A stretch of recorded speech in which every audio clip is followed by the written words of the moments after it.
realest moments I've ever seen on television. Much less that TV show. You know what you're talking about. You already know where I'm going with Snoop. this. Yep.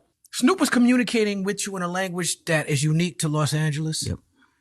And he was pressuring you, and he was testing you, and you knew it, and he knew it, and people who knew what, but y'all didn't explain it. Nope. The show didn't take time to explain it. So on this show, I would like you to take time to explain in that moment what was happening and what you was thinking when Snoop was like, but where you from though? All right, let me start off by saying, I know I'm not explaining this for you. Okay, right. We're going to explain it for the cameras. That's right. Because you know what that was. I know exactly what that was. Let's start by saying Snoop didn't ask everybody that. He asked you when you said you were from me. Inglewood. He asked, but I think before I said I was from Inglewood, I think he already wanted to ask. Right. And I think it speaks to the energy and, again, to use your word, the authenticity behind what I presented in my art, in my performance, right? So Snoop, he didn't ask anybody else, which means he was moved in a different way, which means in his world, he's familiar with that energy coming from that place. It's like that question I asked you about the pro-blackness, that you move in a way where people would think, oh, this is just a street nigga, period. And they not seeing all the other stuff that comes with you. Absolutely. Yeah.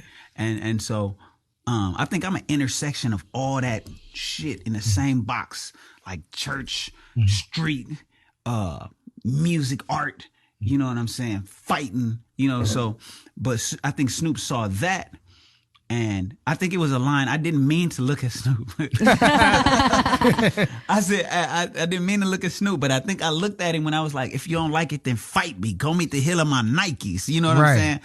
And so I think part of it could have been like, okay, he up there, he got that energy. Right. And he said that. He did you like this too. He did. Yep. I don't know if that part made the cut, but he said, I could tell you got that energy. Yeah, he said. And that's the way he set it up. He had already paid me the compliments before, and I think people forget that. He had said, obviously what you're doing is diverse. It's real. I love what you're doing. But let me ask you something. Right. So the setup is already like, despite how you feel about how I'm pressing you, you know, it's like, I see what you're doing and I respect it. Let's just get this little formality out the way. Right. You know what I'm saying? And that's a LA thing. And it's not, and I'm not foreign to it.